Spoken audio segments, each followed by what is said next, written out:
হুসাইনকে যদি পথ থেকে সরে দেওয়া যায় তাহলে মুসলিম জাহানে আর ইয়াজিদের বিপক্ষে দাঁড়ানোর কেউ নাই। অতএব প্রস্তাব একটাও মানা যাবে না। হুসাইনকে আজকেই শেষ করার সুবর্ণ সুযোগ। নাউজুবিল্লাহ। ওবায়দুল্লাহ বিন জিয়াদ কইরে সীমার এটা ঠিক হবে না। মুহররম মাস, মারামারি কাটাকাটি আল্লাহ নিষেধ করেছে এই মাসে। না না সীমার, এমনটা করা ঠিক হবে না, কারণ হুসাইন নবীর আদরের কলিজার টুকরা নাতি। মক্কায় ফেরত যাওয়ার সুযোগ তৈরি করে দাও। কুফার গভর্নর ওবায়দুল্লাহ বিন জিয়াদ চিঠির মাধ্যমে লিখে দিল, আমি আপনাকে মক্কায় ফেরত যাওয়ার সুযোগ করে দিলাম। যদি মক্কায় ফেরত যেতে চান আপনার সুযোগ রয়েছে। এই চিঠি নিয়ে সীমার রওনা দিয়া দিল। রাস্তার মধ্যে সীমার চিঠি বদলায় ফেললো যে ৬,০০০ সৈন্য লইয়া ইমাম হুসাইন রাদিয়াল্লাহু তাআলা আনহুকে কারবালার মাঠে আটক করা হয়েছে। ওই ৬,০০০ সৈন্যের সেনাপতি ছিল যার নাম হুরের কাছে চিঠিটা নিয়ে পৌঁছায় দিল সীমার। এই চিঠির মধ্যে লিখা, আমি কুফার গভর্নর ওবায়দুল্লাহ বিন জিয়াদের নির্দেশ, এখনই সুযোগ, হুসাইনের উপরে হামলা করো। নাউজুবিল্লাহ। ফুরাতের পানি আটকায় দেওয়া হয়েছে। আমার মায়ার নবীর পরিবারের সদস্যগুলি পানি নাই, রাত যায় দিন যায়, পানি নাই। হুরের কাছে যখন সীমার চিঠি নিয়ে পৌঁছে দিল, সাথে সাথে হুর বলতেছে আমি পারবো না, ইমাম হুসাইনের উপরে হামলা করতে পারবো না। কারণ গত রাত এশার নামাজ কারবালার ময়দানে আদায় হয়েছে।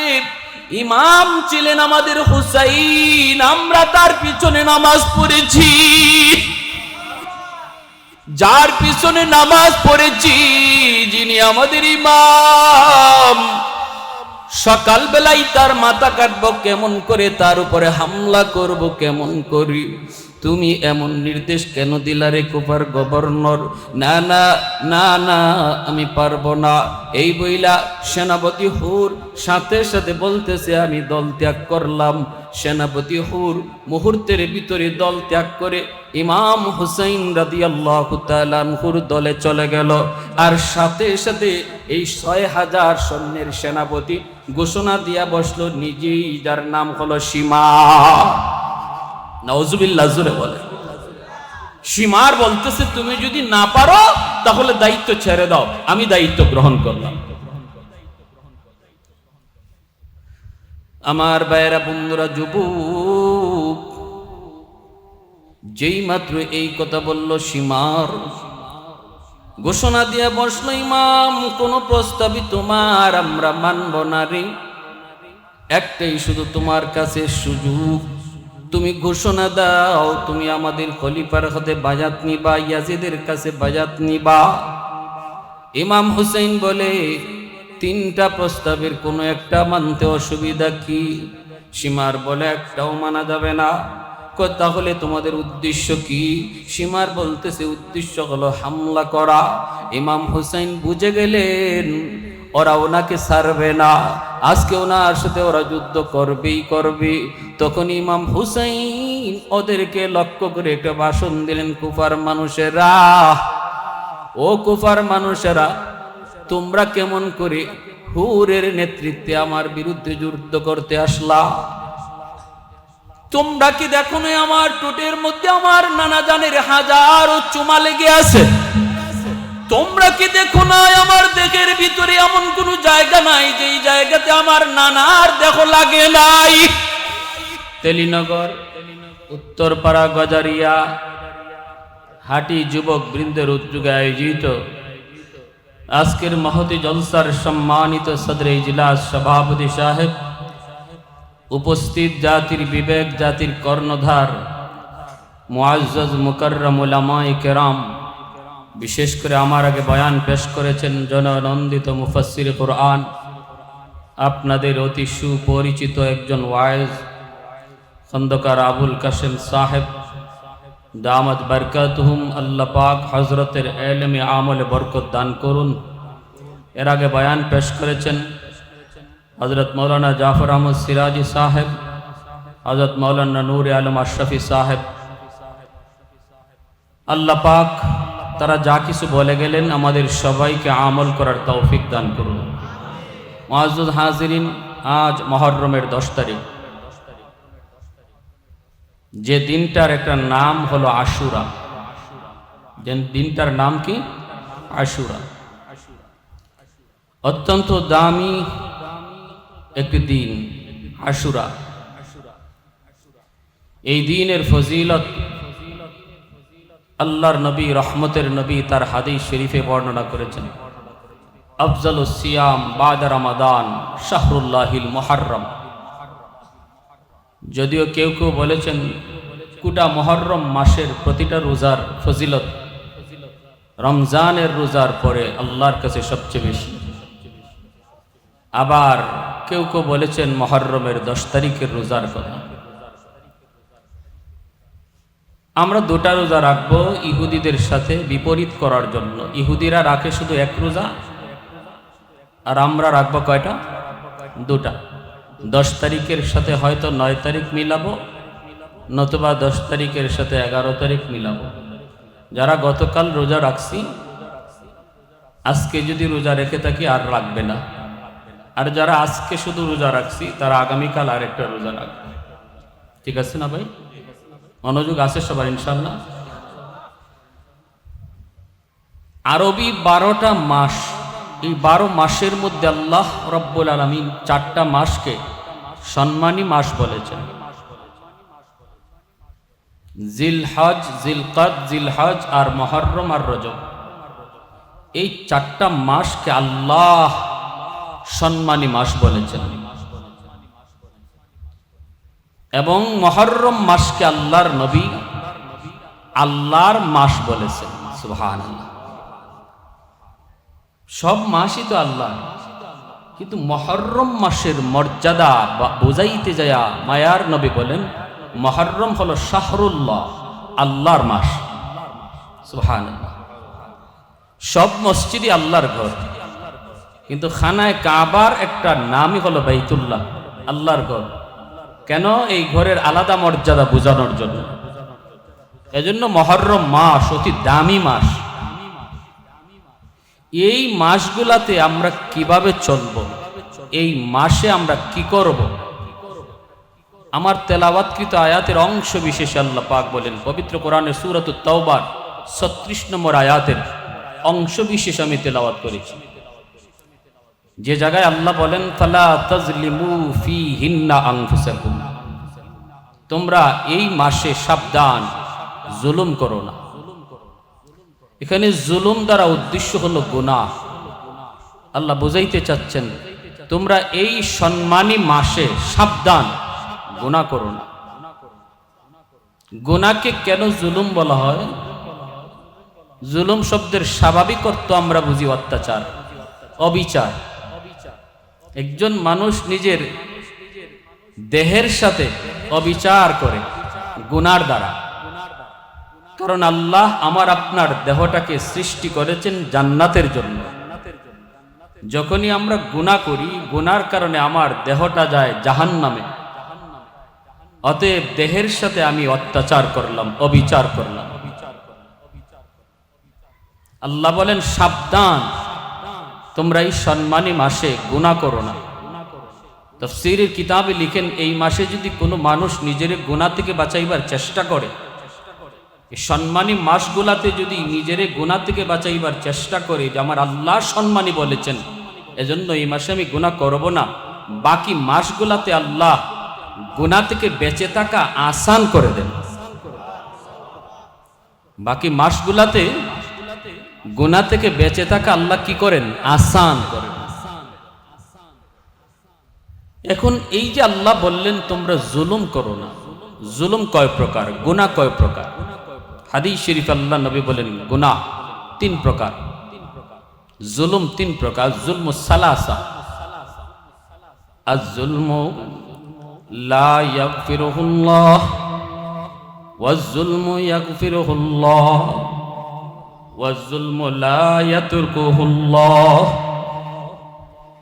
এক প্রকারের গুনাহ আছে, এক প্রকারের জুলুম হলো আল্লাহ পাক রব্বুল আলামিন মাফ করেন না। এক প্রকারের গুনাহ আল্লাহ পাক রব্বুল আলামিন কখনো মাফ করেন না। আর এক প্রকারের গুনাহ আছে যেটা আল্লাহ পাক রব্বুল আলামিন চাইলে তিনি মাফ করে দেন। আর এক প্রকারের গুনাহ হলো আল্লাহ এই গুনাহ করলে পরে বান্দাকে ছাড়েন না, ছাড় দেন না, মুঠো কোনো ছাড় দেন না। তাহলে গুনাহ আমরা পাইলাম কয় প্রকার? আমার সাথে জবাব দিবেন, জোরে বলেন কয় প্রকার? 3 প্রকার গুনার ভিতরে এক প্রকার গুনাহ হলো লা ইয়াগফিরুহুল্লাহ, আল্লাহ কখনো এই গুনাহ ক্ষমা করবেন না। এই গুনাহটা হলো শিরিক। শিরিকের মতো জঘন্যতম গুনাহ আল্লাহ পাক রব্বুল আলামিন কখনো ক্ষমা করবেন না। মুসলিম শরীফের হাদিসের মধ্যে আল্লাহর নবী বলেন, কিয়ামতের ময়দানে আল্লাহ পাক রব্বুল আলামিন বলেন, বান্দা যদি পাহাড় পরিমাণ গুনাহ নিয়ে হাজির হয় আর লা ইউশরিকু বিল্লাহি শাইআ, তার আমল নামায় যদি বিন্দু পরিমাণ শিরিক না থাকে, আল্লাহ বলেন লাকিতুহু বিমিসলিহি মাগফিরা, পাহাড় পরিমাণ গুনাহ যদি হয়, শিরিক না থাকলে আমি আল্লাহ পাহাড় পরিমাণ মাগফিরাত নিয়ে সাক্ষাৎ করব। হাদিস শরীফ, হাদিসে কুদসি, আল্লাহ পাকের নিজের ভাষা, সাগর পরিমাণ গুনাহ লইয়াও যদি আমার বান্দা হাসরের ময়দানে আমি আল্লাহর সাথে সাক্ষাৎ করে আর আমলনামায় যদি শিরিক না থাকে, সাগর পরিমাণ রহমত লইয়া আমি বান্দার সাথে সাক্ষাৎ করব। এজন্য শিরিক জঘন্যতম গুনাহ, ইন্নাশ শিরকা লাযুলমুন আযীম। আল্লাহ পাক রব্বুল আলামিন বলে শিরিক অনেক বড় এক জুলুম, অনেক বড় জুলুম। এই মাসে আমরা শিরিক করব না, শিরিকের আকীদা থাকলে তওবা করে বাদ দিব, ঠিক কিনা জোরে বলেন? এটা আল্লাহ পাকের নির্দেশ, আল্লাহ পাকের নির্দেশ। আকীদা বিশ্বাসের ভিতরে যদি বিন্দু পরিমাণ শিরিকের গন্ধ থাকে, অন্তত এই মাসে আল্লাহ পাক রব্বুল আলামিন যেহেতু বলছেন বান্দা শিরিক করো না, আমিও শিরিকের দ্বারে কাছে যাব না। শিরিকের কোনো গন্ধ আর ছোঁয়া যদি আমার মধ্যে থাকে, তওবা করে আমি ছেড়ে দিব। আল্লাহ যেমন দেয় আমার দয়াল বাবাও দেয়। শিরিক হয়নি না হয় না? আল্লাহ যেমন দেয় মাজারে গেলেও পাওয়া যায়। শিরিক আসেনি না আছে না? আল্লাহ যা পারে মানুষ তা পারে, আল্লাহ যা পারে আমার ওলি বাবা তা পারে, আল্লাহ যা পারে আমার দয়াল বাবা তা পারে, আল্লাহ যা পারে আমার নবী তা পারে। এই ধরনের বিশ্বাস, এই ধরনের আকীদার নাম হলো শিরিক। অতএব ভাইরা বন্ধুরা সাবধান, অতীতে যা করেছি করেছি, এই মাস আসা মাত্রই আমি সাবধান হয়ে যাই। না না, এই ধরনের বিশ্বাস, এই ধরনের আকীদা আমি রাখতে পারবো না গো। 1 নম্বর শর্ত, 1 নম্বর আদেশ। 2 নম্বর হলো ইয়াগফিরুহুল্লাহ, আল্লাহ পাক রব্বুল আলামিন বলেন, মায়ার নবী তার হাদিস শরীফে বলেছেন, 2 নম্বর গুনাহ হলো আল্লাহ চাইলে মাফ করে দেন। এই গুনাহগুলি কবিরা গুনাহ। কবিরা গুনাহ, কবিরা গুনাহ যত বড়ই হোক, যদি তওবা করে বান্দা আল্লাহ পাক গুনাহ মাফ করে দেন। একজন মানুষ কবিরা গুনাহ করলো আর সাথে সাথে তওবা করে নিল, আল্লাহ তওবার খাতিরে গুনাহ যত বড়ই হোক না কেন আল্লাহ মাফ করে দেন। রাইসুল মুফাসসিরিন আব্দুল্লাহ ইবনে আব্বাস রাদিয়াল্লাহু তাআলা আনহু বলেন, গুনাহ করা যত বড় খতরনাক কবিরা গুনাহ, এর চেয়ে গুনাহ করার পর গুনাহ নিয়ে আনন্দ পাওয়া, গুনাহটা করার পর একটু আনন্দ করা, এটা গুনার চেয়েও আরো বড় গুনাহ। ঠিক কিনা? একজন মানুষ গুনাহ করে ফেলেছে, গুনাহ করার পর তার কাজ ছিল তওবা করা, অনুতপ্ত হওয়া। মালিক, শয়তানের ধোঁকায় পড়ে, নফসের ধোঁকায় পড়ে গুনাহ করে ফেলেছি, আল্লাহ আর জীবনে করব না, আর জীবনে গুনার কাছে যাব না। এমন কথা যদি আল্লাহর কোনো বান্দা অন্তর থেকে বলে, আল্লাহ পাক রব্বুল আলামিন খুশি হয়ে যায়। আল্লাহ পাক রব্বুল আলামিন বলে, ইন্নাল্লাহা ইউহিব্বুত তাওয়াবিন ওয়া ইউহিব্বুল মুতাতাহহিরিন। তওবাকারীকে আল্লাহ ভালোবাসেন, কথাটা আগে আনছেন। মুতাতাহহিরিনকে আল্লাহ ভালোবাসেন, কথাটা পরে নিছেন। যেই মানুষটা গুনাহ করার পর কয়, মালিক আমি ভুল করে ফেলেছি, আল্লাহ পাক তার ভালোবাসার কথাটাকে আগে নিয়ে আসলেন। যখন সুবহানাল্লাহ। কিন্তু যদি কোনো মানুষ জিনা করার পর আনন্দ পায়, তওবা না কইরা মনে মনে খুশি হয়, চুরি করেছে চুরি কইরা তওবা করার কথা, কিন্তু না, চুরি করার পরে আর বন্ধুদের নিয়ে আনন্দ করে। একটা গুনাহ করার পর যদি সেই গুনার কথা ইয়াদ করে আনন্দ করে, আনন্দ পায়, এটা রাইসুল মুফাসসিরিন, ওই এই উম্মতের ভিতরে আমার নবীর পরে সবচেয়ে বড় আলেম যিনি, তিনি বলেন এটা গুনার চেয়েও আরো বেশি কঠিন গুনাহ। তাহলে দুই নম্বর গুনাহ হলো কবিরা গুনাহ। 3 নম্বর গুনাহ হলো লা ইয়াতরুকুহুল্লাহ। আল্লাহ পাক রব্বুল আলামিন ওই গুনাহ কখনো ছাড় দেন না। ওই গুনাহটা হলো, যদি আমি কারো উপরে জুলুম করি, মানুষের সাথে যদি আমি কোনো অন্যায় অত্যাচার করি, একজন মুসলমান ভাইয়ের জান মাল ইজ্জত আমার কাছে আমানত, আমি যদি একজন ভাইয়ের জানের উপরে হামলা করি, তার ইজ্জতের উপরে হামলা করি, তার মালের উপরে হামলা করি, তাহলে এটা এমন এক কবিরা গুনাহ, যেই গুনাহ আল্লাহ পাক বলেন এটা আল্লাহ কখনো ছেড়ে দেন না। হাসরের ময়দানে আল্লাহ ছাড়বেন না। আল্লাহ বলবেন, বান্দা আমি কিছু জানি না, যার হক নষ্ট করেছ তার কাছে মাপ চাও, মামলা তার কাছ থেকে তুমি ডিসমিস করে নাও। আজকে আমাদের সমাজে এমন বহু মানুষ পাওয়া যায়, ভাই হয়ে বোনকে টগায়, আসেনি না নাই? ভাই হয়ে বড় ভাই হয়ে ছোট ভাইকে টগায়, প্রতিবেশী পাওয়ারফুল, প্রতিবেশীর উপরে জুলুম করে, আসেনি না নাই? মনে রাখবা, মজলুম যদি শব্দ করে, এই শব্দটা আল্লাহর আরশে পৌঁছতে মাঝখানে কোনো বাধা থাকে না। সালাসাতুন দাওয়াতুম মুস্তাজাবাতুন লা শাক্কা ফীহ, দাওয়াতুল মাজলুম, দাওয়াতুল মুসাফির ওয়া দাওয়াতুল ওয়ালিদ আলা ওয়ালাদিহি। 3 ব্যক্তির দোয়া বদ্ধ আল্লাহর দরবারে সরাসরি কবুল হয়ে যায়।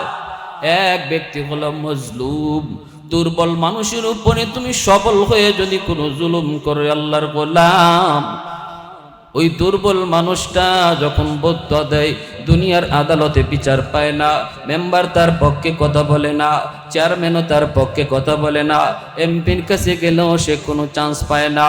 কারণ জালেমের লোকগুলি মেম্বারের সাথে থাকে, চেয়ারম্যানের সাথে থাকে, দুনিয়ার আদালতে বিচার পায় না।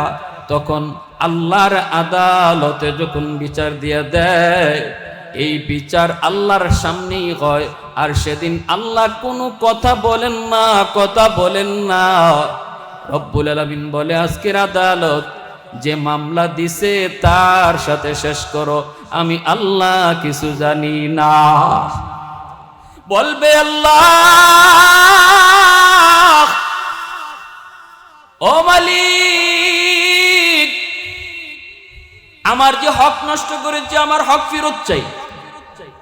আমার একটু সম্পদ, আমার একটু জায়গা দখল করে নিয়েছে, জায়গা ফেরত চাই। আমার টাকা পয়সা আত্মসাৎ করেছে, ফেরত চাই। আমার ইজ্জতের উপরে হানা দিয়েছে, ইজ্জত ফেরত চাই। হাসরের ময়দানে দেওয়ার ক্ষমতা কারো আছে? জমি জমা লইয়া হাসরের মাঠে কয়জন উঠবে? টাকা পয়সা লইয়া কয়জন উঠবে? কেউ তো উঠবে না। সেদিন আল্লাহ পাক বলবে, দাও, তার হক তুমি ফেরত দিয়ে দাও। বোন বলবে, মালিক, আমার ভাই হাজী সাহেব হজের নেকি লিয়া জান্নাতে যাবে পরে, আগে আমার মামলা আছে, আমার হক আমার ভাই দেয় নাই। আল্লাহ তুমি যেইভাবে নির্ধারণ করে দিয়েছিলা সম্পদের অংশ, ভাইয়া আমাকে দেয় নাই। ছোট ভাই বলবে মালিক বড় ভাইরে থামাও, জান্নাতে দিও না, তার নামাজ লইয়া পরে যাবে, আগে আমার সাথে কি করেছি শুনো। এইভাবে প্রতিবেশী আপনাকে আটকায় দিবে, আপনজন প্রিয়জন আমাকে আপনাকে আটকায় দিবে। সেদিন আল্লাহ পাক বলবে ফেরত দাও। ফেরত দেওয়ার কিছুই তো নাই, দিতে হবে নেকি। নেকি দিতে দিতে পাহাড় পরিমাণ নেকি তার শেষ হয়ে যাবে, তখনও মানুষের হক বাকি থাকবে। আল্লাহ তখন বলবে গুনাহ ওর গারে চাপায়া দাও, যে হক পাইতো তার গুনাহ তার গারে চাপায়া দেওয়া হবে। আর নবী বলেন এই মানুষটাই হলো তোমাদের ভিতরে সবচেয়ে অসহায়, সবচেয়ে নিঃস্ব, সবচেয়ে গরিব। দুনিয়াতে যার সম্পদ নাই সে গরিব নয়, গরিব হলো যে পাহাড় পরিমাণ নেকি লইয়া আল্লাহর দরবারে উঠছে, কিন্তু মানুষের হক দিতে দিতে কিছুই থাকে না, সে হলো তোমাদের ভিতরে সবচেয়ে গরিব। জুলুম হয়েছে ইমাম হুসাইন রাদিয়াল্লাহু তাআলা আনহুর সাথে এই দিন, ঠিক কিনা জোরে বলেন। জুলুম হয়েছে এই দিন কারবালার ময়দানে, জুলুম হয়েছে ইমাম হুসাইন নবী পরিবারের সঙ্গে আশুরার দিনে। ইমাম হুসাইন বারবার কারবালার ময়দানে তাদেরকে বলেছেন আমি যুদ্ধ করতে আসি নাই, আমি যুদ্ধ করতে আসি নাই। যুদ্ধ করার ইচ্ছায় যদি মক্কা থেকে বের হতাম তাহলে আমার সাথে শিশু বাচ্চার সাথে নিয়ে আমি আসতাম না, আমার সাথে নারী আমি সাথে আনতাম না, শুধু যোদ্ধাদেরকে বাছাই করে নিয়ে আসতাম। কিন্তু তোমরা তাকে দেখো, কারবালার তাবুতে আমার অবুঝ শিশু বাচ্চা 6 মাসের দুধের আলিয়াজ করো রয়েছে, আমার বিবি রয়েছে, আমার অসুস্থ সন্তান জয়নুল আবেদিন রয়েছে, আমার বোন জয়নব রয়েছে। দেখো দেখো মুহররম মাস, যেই মাসে আমার আল্লাহ যুদ্ধ বিগ্রহ করতে নিষেধ করেছেন, মারামারি করতে নিষেধ করেছেন, সাবধান তোমরা আমার উপরে হামলা করো না। আমি যুদ্ধ করার নিয়তে আসি নাই, তোমরা আমার উপরে হামলা করো না। আর তোমরাই তো আমাকে ডাইকে আনছো, এ কুফার মানুষ, 350 চিঠি দিয়া তোমরা আমাকে মক্কা থেকে আনছো, 350 উপরে চিঠি দিয়া মক্কা থেকে কুফায় নিয়ে আসছো, আমি আসি নাই। আজ তোমরা পল্টি লইলা গাদ্দারি করলা, ইয়াজিদের পক্ষ নিয়ে নিলা। আমি কি তোমাদের নবীর বংশের সন্তান নই? জোরে বলেন সুবহানাল্লাহ। আমার গায়ে কি নবীর রক্ত নাই? কার গায়ে তোমরা হামলা করতে চাও? কার রক্ত দেখতে চাও? এই রক্তে আমার নানা জানের রক্তের গন্ধ রয়েছে। এইভাবে তিনি আকুতি মিনতি করেছেন কারবালার মাঠে, কিন্তু জালেমগুলি ওনার সেই কান্না শুনে নাই, বিন্দু পরিমাণ শুনে নাই। শেষ পর্যন্ত ইমাম হুসাইন রাদিয়াল্লাহু তাআলা আনহু 3টা প্রস্তাব তাদেরকে দিয়েছেন, তোমরা যদি আমার সাথে যুদ্ধ করতে তোমাদের মন চায় তাহলে আগে আমার 3টা প্রস্তাব। একটা হলো ইয়াজিদের সাথে আমাকে তোমরা সাক্ষাৎ করাও, আমি ইয়াজিদের সাথে বসলে পরে হয়তো কোনো সমাধান হয়ে যাবে। যদি তা না মানো আমাকে মক্কায় ফেরত যেতে দাও, যেখান থেকে এসেছি সেখানে ফেরত যাওয়ার সুযোগ দাও। যদি তাও তোমরা না দাও তাহলে সীমান্তে আমাকে পাঠায় দাও, আমি সীমান্তে বেঈমানদের সাথে যুদ্ধ করব। তবু মুসলমান ভাইয়ের রক্তে আমি হুসাইন হাত লাল করব না, কারণ মুহররম মাস সম্মানী মাস। 3টা প্রস্তাব দিলেন, 3টা প্রস্তাব। 1 নাম্বার হলো আমাকে ইয়াজিদের সাথে বসতে দাও, 2 নাম্বার হলো মক্কায় ফেরত যেতে দাও, 3 নাম্বার হলো আমাকে সীমান্তে কোথাও পাঠায় দাও। এই 3 প্রস্তাব লইয়া কুফার গভর্নর উবাইদুল্লাহ বিন জিয়াদের কাছে পাঠানো হয়। উবাইদুল্লাহ বিন জিয়াদের পাশেই ছিল পৃথিবীর সবচেয়ে নিকৃষ্ট মানুষ, যার নাম হলো শিমার। এই শিমার উবাইদুল্লাহ বিন জিয়াদকে বলতেছে, গভর্নর, একটা প্রস্তাব মানা যাবে না, একটা প্রস্তাব মানা যাবে না, কারণ হুসাইন হলো আমাদের খলিফার পথের কাঁটা। হুসাইনকে যদি পথ থেকে সরিয়ে দেওয়া যায় তাহলে মুসলিম জাহানে আর ইয়াজিদের বিপক্ষে দাঁড়ানোর কেউ নেই। অতএব প্রস্তাব একটাও মানা যাবে না, হুসাইনকে আজকেই শেষ করার সুবর্ণ সুযোগ। নাউজুবিল্লাহ। উবাইদুল্লাহ বিন জিয়াদ কইরে, শিমার, এটা ঠিক হবে না, মুহররম মাস, মারামারি কাটাকাটি আল্লাহ নিষেধ করেছে এই মাসে। না না শিমার, এমনটা করা ঠিক হবে না, কারণ হুসাইন নবীর আদরের কলিজার টুকরা নাতি। মক্কায় ফেরত যাওয়ার সুযোগ তৈরি করে দাও। কুফার গভর্নর উবাইদুল্লাহ বিন জিয়াদ চিঠির মাধ্যমে লিখে দিল, আমি আপনাকে মক্কায় ফেরত যাওয়ার সুযোগ করে দিলাম, যদি মক্কায় ফেরত যেতে চান আপনার সুযোগ রয়েছে। এই চিঠি নিয়ে শিমার রওনা দিয়া দিল। রাস্তার মধ্যে শিমার চিঠি বদলায় ফেললো, চিঠি বদলায় ফেললো যে ৬,০০০ সৈন্য লইয়া ইমাম হুসাইন রাদিয়াল্লাহু তাআলা আনহুকে কারবালার মাঠে আটক করা হয়েছে। ওই ৬,০০০ সৈন্যের সেনাপতি ছিল যার নাম হুর। হুরের কাছে চিঠিটা নিয়ে পৌঁছায় দিল শিমার। এই চিঠির মধ্যে লিখা, আমি কুফার গভর্নর উবাইদুল্লাহ বিন জিয়াদের নির্দেশ, এখনই সুযোগ, হুসাইনের উপরে হামলা করো। নাউজুবিল্লাহ। ফুরাতের পানি আটকায় দেওয়া হয়েছে।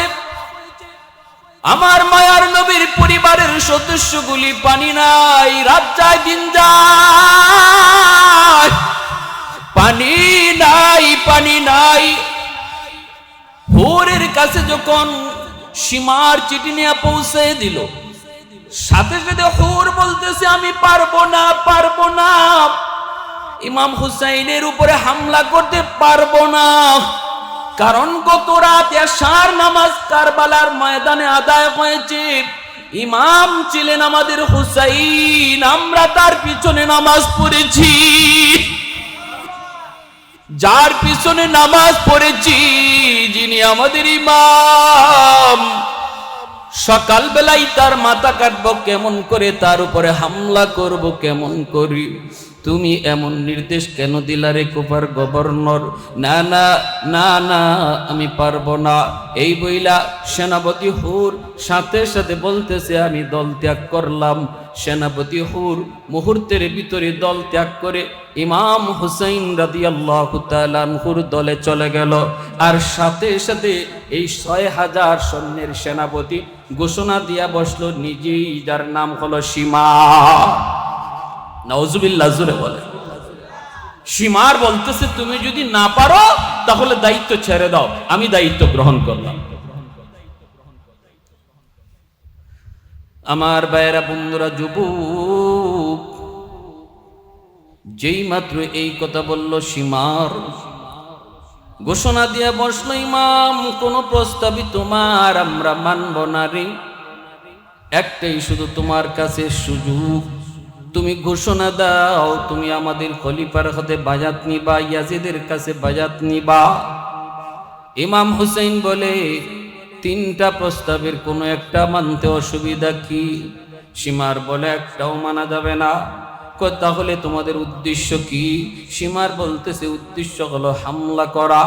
ইমাম হুসাইন বুঝে গেলেন ওরা ওনাকে ছাড়বে না, আজকে ওনার সাথে ওরা যুদ্ধ করবেই করবে। তখন ইমাম হুসাইন ওদেরকে লক্ষ্য করে একটা ভাষণ দিলেন, কুফার মানুষেরা, ও কুফার মানুষেরা, তোমরা কেমন করে হুরের নেতৃত্বে আমার বিরুদ্ধে যুদ্ধ করতে আসলা? তোমরা কি দেখো না আমার ঠোঁটের মধ্যে আমার নানা জানের 1000 চুমা লেগে আছে? তোমরা কি দেখো না আমার দেহের ভিতরে এমন কোন জায়গা নাই যেই জায়গাতে আমার নানার দেহ লাগে নাই? তোমরা কার রক্ত দেখতে চাও? ওই রক্তের ভিতরে তো তোমাদের নবীর রক্তের ঘ্রাণ রয়েছে। তোমরা কার সাথে যুদ্ধ করতে চাও? তারপরে ইমাম হুসাইন 72 জন সঙ্গী সাথী নিয়ে তিনি রওনা দিয়েছিলেন। যারা যোদ্ধা রয়েছে তাদেরকে নিয়ে তিনি মিটিং এ বসে গেলেন। মিটিং এ বসে তিনি ডাক দিয়া বলতেছেন, ওদের উদ্দেশ্য হলো আমি হুসাইনের সাথে যুদ্ধ করা। তোমাদের সাথে ওদের কোনো দুশ্মনী নাই। দুশ্মনী থাকলে আমি হুসাইনের সাথে আছি। তোমরা মক্কায় চলে যাও, তোমরা মক্কায় ফেরত চলে যাও, আমাকে এখানে রেখে যাও। কারণ আমাকে শুধু ওরা চায়, তোমাদের সাথে ওদের কোনো দুশ্মনী নেই। কিন্তু সঙ্গী সাথী যারা এসেছেন চিৎকার দিয়া হাউমাউ করে কাঁদতে লাগলেন আর বলেন, ইমাম আপনি কেমন প্রস্তাব দিলেন? আপনাকে কারবালায় একা ছেড়ে আমরা মক্কায় ফেরত চলে যাব, আর দুশমন আপনাকে হত্যা করবে।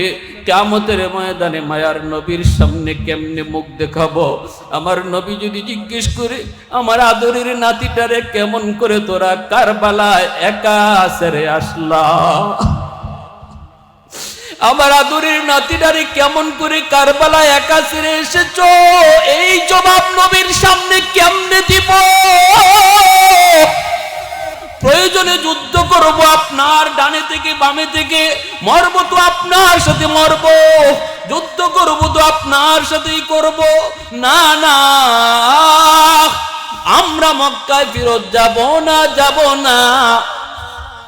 যুদ্ধ শুরু হয়ে গেল। ইমাম হুসাইন দেখতেছেন চোখের পলকে সঙ্গী সাথী একজন একজন করে করে তারা শহীদ হয়ে যাচ্ছেন। 6000 দুশমনের মোকাবেলায় মাত্র 70 থেকে 72 জন লোক, তাও আবার নারী শিশু বাদ দিলে আরো 10 জন বাদ হয়ে যায়। এই অল্প কজন যুদ্ধ করে আর কতক্ষণ তারা টিকে থাকবে? একজন একজন করে ইমাম হুসাইনের চোখের সামনে যখন শহীদ হয়ে গেল সঙ্গীগুলি, ইমাম একা একা আল্লাহর কুদরতি কদমে সেজদা দিয়া আল্লাহর কাছে সাহায্য চাইয়া ঢাল তলোয়ার হাতে নিয়ে তিনি একা ময়দানের দিকে যান আর বলেন, মালিক তুমি সাক্ষী, আমি মুহররম মাসের ইজ্জত রাখতে চাইছি, জালেমগুলি ইজ্জত রাখে নাই। আমি বলছি আমি নারী শিশু নিয়ে আসছি, যুদ্ধ করতে আসি নাই। আমি 3টা প্রস্তাব দিছি, একটা প্রস্তাব জালেম রাজি হয় নাই। আল্লাহ তুমি সাক্ষী, কিয়ামতের ময়দানে হুসাইনকে পাকড়াও কইরো না। এই বলে ইমাম হুসাইন বের হয়েছেন মাত্র, হঠাৎ করে তাঁবুর ভিতর থেকে একটা শিশু বাচ্চার কান্নার আওয়াজ। শিশু বাচ্চাকে ইমাম হুসাইনের 6 মাসের দুধের শিশু আলী আসগর দৌড় দিয়ে তাঁবুর ভিতরে আসলেন। দেখেন বাচ্চাটার চেহারা ফ্যাকাশে হয়ে গেছে, জিহ্বাটা বের হয়ে গেছে। আয়েশা ডাক দিয়া বলে, বিবি বিবি গো কি হয়েছে? আমার বাচ্চাটার কি হয়েছে? তখন বিবি বলতেছে, স্বামী আজকে এতদিন হয়ে যায় পানি নাই, পানি নাই। আমার দুধের বাচ্চাটা পানির তৃষ্ণায় ছটফট করে করে জান বের হয়ে যাচ্ছে। আমি মাঝে দুধ খাওয়াবো, বুকের দুধটাও আমার শুকায় গেছে গো ইমাম। ওর স্বামী একটু পানির ব্যবস্থা করা যায় কিনা দেখো। ইমাম হুসাইন কুলের শিশুটারে হাতের মধ্যে লইয়া দুশমনের দিকে দেখায়, এ দুশমনরা দেখ দেখ, আমার 6 মাসের দুধের বাচ্চারা পানির তৃষ্ণায় কলিজা শুকায় গেছে, জিহ্বা বের হয়ে গেছে। ফুরাতের তীর তোমরা দখল করে রেখেছো। এই ফুরাতের পানি কত কুকুরে খায়, কত শিয়ালে খায়, কত পশু পাখি খায়। নবী পরিবারের একটা বাচ্চারে একটু পানি দিবানি, নবী পরিবারের একটা শিশু বাচ্চারে পানি দিবানি। দেখো না আমার অবুঝ বাচ্চাটা, ওর সাথে তোমাদের কোনো দুশ্মনী নাই। আমার আমার আলী আসগর কে বন্ধু আর কে দুশ্মন এখনো কিছু বুঝে না, বুঝে না। আমার আলী আসগরকে একটু পানি পান করানোর সুযোগ তোমরা দিবানি। এই বইলা তিনি সামনের দিকে আগাইতেছেন, ফুরাতের পানির দিকে আগাইতেছেন, আর মনে মনে ভাবতেছেন হয়তো দুশমনের দিল একটু নরম হয়েছে, কিন্তু না, পাষণ্ড হৃদয়ের অধিকারী সীমার একটা তীর মাইরা দিল, বিষাক্ত তীর।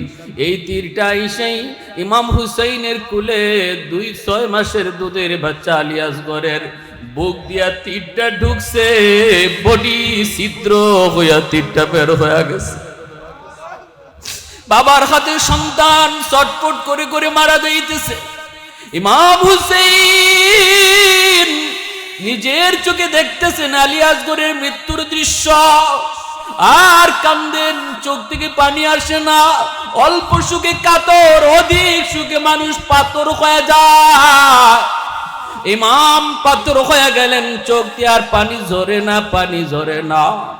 বাচ্চাটারে কুলের মধ্যে লইয়া, লাশটা লইয়া তিনি আবার তাবুতে ফিরে আসলেন। আইসা বিবির কাছে দিয়া বলতেছেন, বিবি গো নেও তোমার আমানত, ও বিবি নেও তোমার আমানত, নেও আমানত। আমার আলী আসগর জান্নাতি পানি পান করে ফেলেছে, হাউজে কাউসারের পানি আমার আল্লাহ তারে পান করে দিছে। আর আমার সন্তান তোমাকে পানির জন্য বিরক্ত করবে না, আমার আলী আসগর আর তোমাকে পানির জন্য বিরক্ত করবে না। সন্তানের লাশটা তিনি দিয়া, তলোয়ারটা হাতে নিয়া, দিলটারে পাষাণ কইরা একাই যুদ্ধ করে করে শত শত দুশমনরে ময়দানে জাহান্নামে পাঠাইয়া ইমাম হুসাইন ফুরাতের তীর যায় দখল করে ফেলেছেন। ফুরাতের তীরে যাইয়া তিনি পানিতে যায় নামলেন। ফুরাতের পানিতে নাইমা পানি পান করবেন, কলিজা তো একদম শুকায় গেছে, পানি পান করবেন। যেই মাত্র পানিতে নাইমা এক মুষ্টি পানি হাতে নিছেন, পানি পার করবেন, সাথে সাথে পানির মধ্যে দুধের বাচ্চা আলী আসগরের চেহারা ভাইসা উঠছে। চোখ দিয়া পানি ধরে কান্দে, মালিক যেই পানি পান না কইরা আমার আলী আসগর শহীদ হলো, যেই পানি পান না কইরা আমার সাথীরা শহীদ হলো, এই পানি আমি কেমনে পান করি? সাথে সাথে আবার হাত থেকে পানিটা ফালায় দিলেন, তীরের মধ্যে উঠলেন, ওইটা সেজদায় পড়ে আল্লাহর কাছে কাঁদতেছেন, সেজদায় পড়ে কাঁদতেছেন। ওই মুহূর্তে দুশমন বৃষ্টির মতো তীর মারতে লাগলো। প্রতিটা তীর ইমাম হুসাইনের দেহের মধ্যে আইসা লাগতেছে। 36টা তীর আইসা লাগলো সেজদারত অবস্থায়। সীমারের নেতৃত্বে জালিম গুলি চতুর্দিক থেকে ঘেরাও করে ফেললো। ইমাম জীবনের শেষ সেজদা আমার আল্লাহর কুদরতি কদমে দেয়, সেজদা মাথা থেকে তুলে না। আর কই মালিক, আমার নানাজান ভবিষ্যৎবাণী করেছিলেন আমি কারবালায় শহীদ হব, আজকেই হয়তো আমার শাহাদতের দিন। এই অবস্থায় সীমার চতুর্দিক দিয়ে পাহারা দিয়া রাখলো, চতুর্দিক দিয়ে ঘেরাও করে বসলো। সীমার একজনকে কয় কল্লাটা আলাদা করে ফেল, নাউজুবিল্লাহ। কই দেখ না, সেজদার মধ্যে মাথা ঝুঁকায় রাখছে, কল্লা আলাদা করার সুযোগ যায়, কেউ তলোয়ার তুলে না। কই না, আমি পারবো না, আমি পারবো না, আমি পারবো না, আমি পারবো না, আমি পারবো না। শেষ পর্যন্ত পাষণ্ড সীমার নিজেই ইমামের মাথায় তলোয়ার চালায়া দিল। এই মাত্র তলোয়ারটা চালাইছে, দেহ থেকে মাথা মোবারক আলাদা হয়ে গেছে, ফিনকি দিয়া রক্ত বের হয়। আর সীমার কই দেহর উপর দিয়ে তোরা ঘোড়া চালায় দে, নাউজুবিল্লাহ। মাথাটারে পাত্রের মধ্যে লইয়া কয়টা ইয়াজিদের কাছে নিয়ে পেশ করব হাদিয়া। এইদিকে মক্কার জমিনে আব্দুল্লাহ ইবনে আব্বাস রাদিয়াল্লাহু তাআলা আনহু স্বপ্নে দেখেন ওই মুহূর্তে আমার মায়ার নবী একটা পাত্র লইয়া পাগলের মতো নবী কোথায় যেন যান। রাইসুল মুফাসসিরিন ডাক দিয়া কয়, নবী গো, এতদিন পরে আপনাকে পাইছি, এত পেরেশান, কই যান, কই যান গো নবী? নবী বলতেছে, আব্দুল্লাহ আমারে থামায়ও না, থামায়ও না। এই মুহূর্তে কারবালার ময়দানে আমার কলিজার টুকরা নাতি হুসাইনকে ওরা শহীদ করে ফেলেছে, মাথাটা দ্বিখণ্ডিত করে ফেলেছে। আমি নবী দৌড়ায় যাইতেছি পাত্র লইয়া ওই কারবালার ময়দানে। আমি হুসাইনের রক্তগুলি আমার এই পাত্রের মধ্যে জমা করব, কিয়ামতের ময়দানে আমার আল্লাহর সামনে হুসাইনের রক্ত পেশ করব, আর বলবো, মালিক আমার হুসাইন হত্যার বিচার চাই, আমার হুসাইনের হত্যার বিচার তোমার আদালতে দিলাম।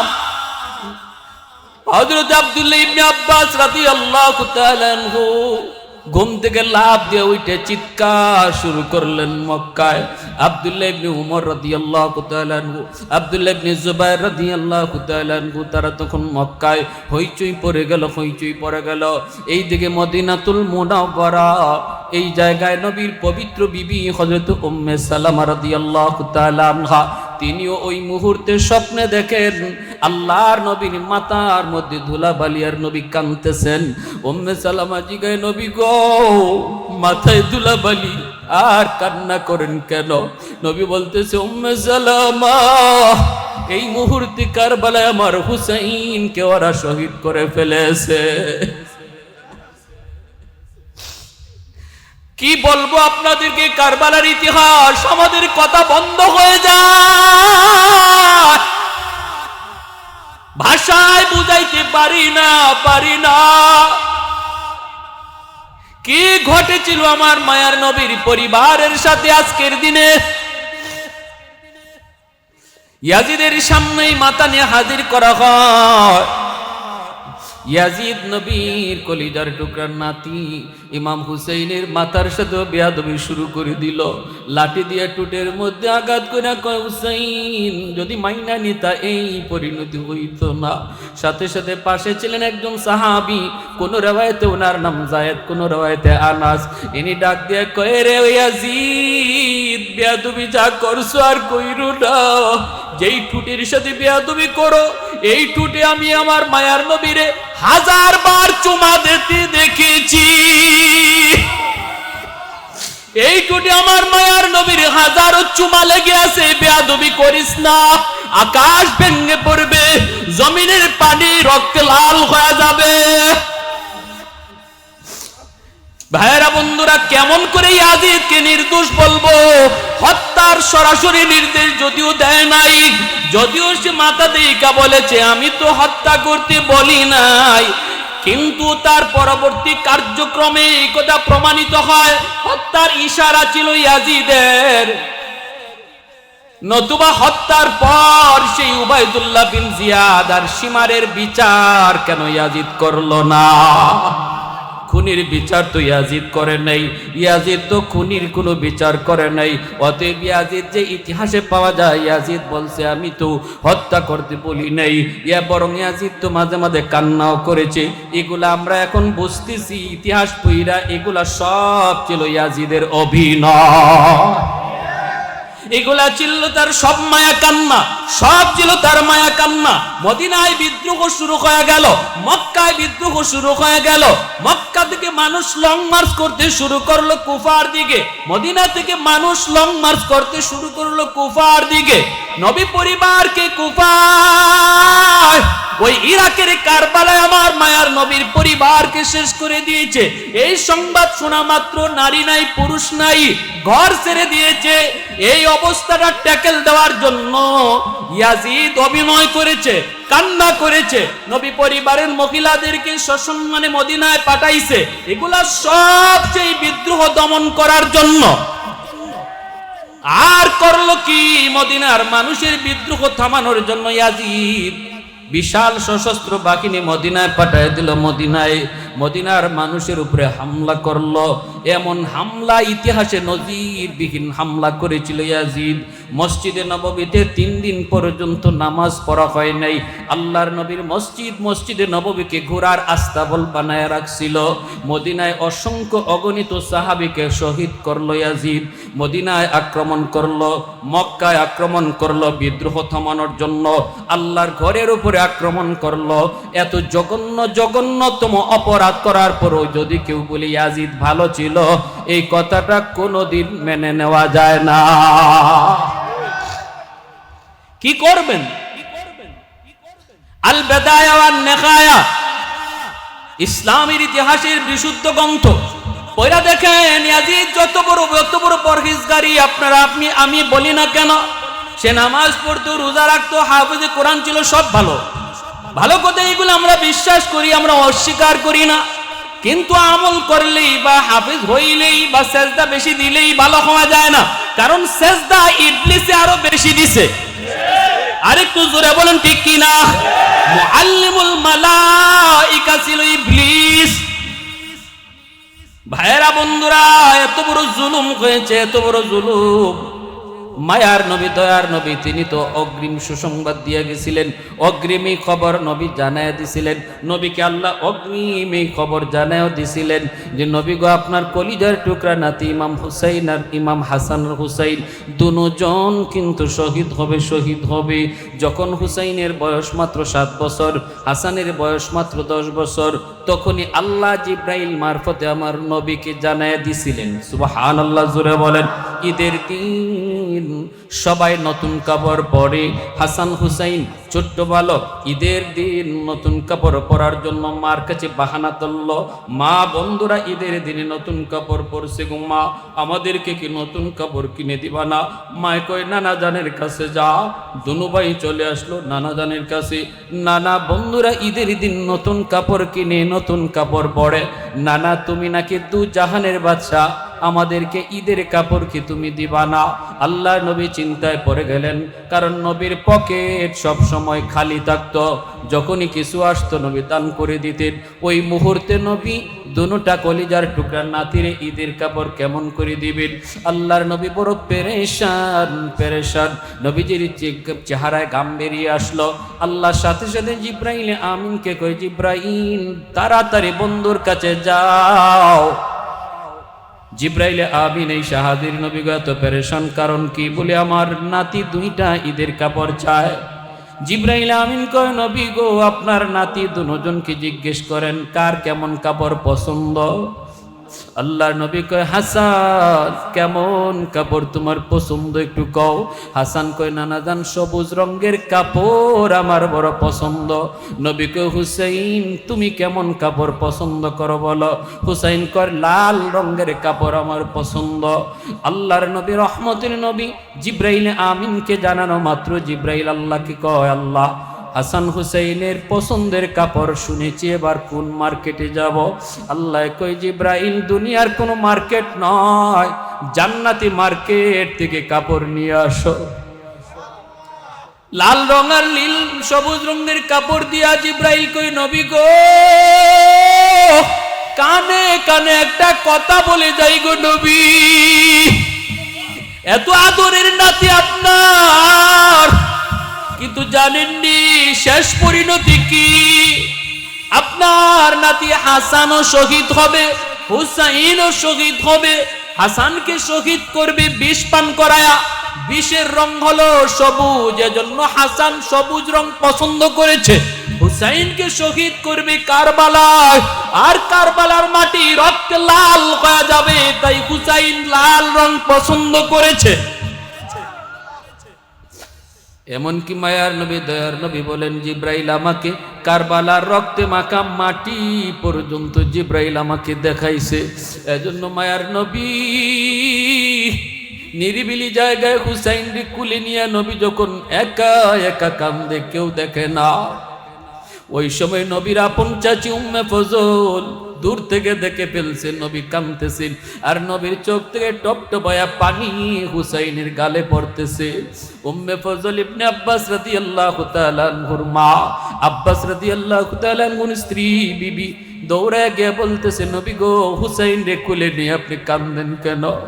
নবী কয়, চাচি আপনি দেখে ফেলেছে নিরিবিলি জায়গায় আসছি, কেউ যেন আমার না দেখে, কেউ যেন আমার কান্না না দেখে। নিরিবিলি জায়গায় এসেছি, আপনি দেখে ফেলেছেন।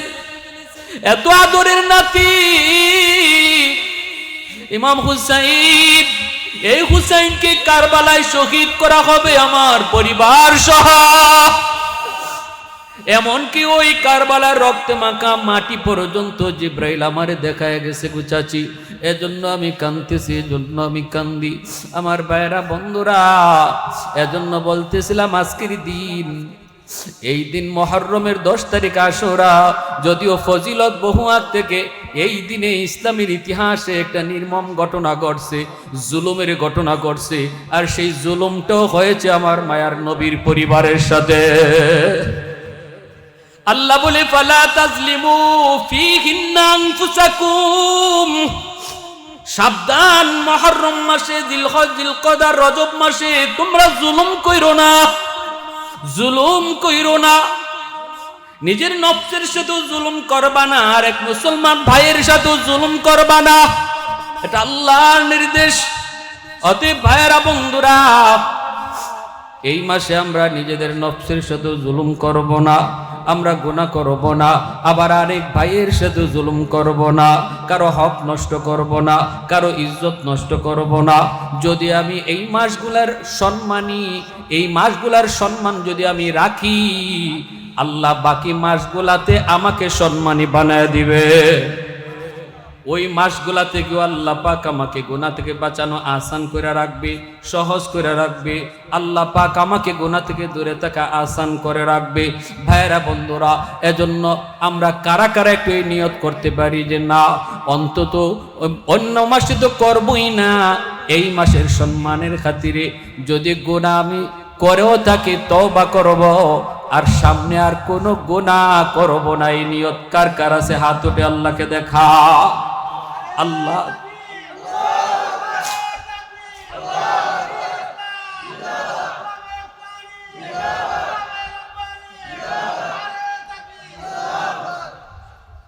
একটা জালেমও কিন্তু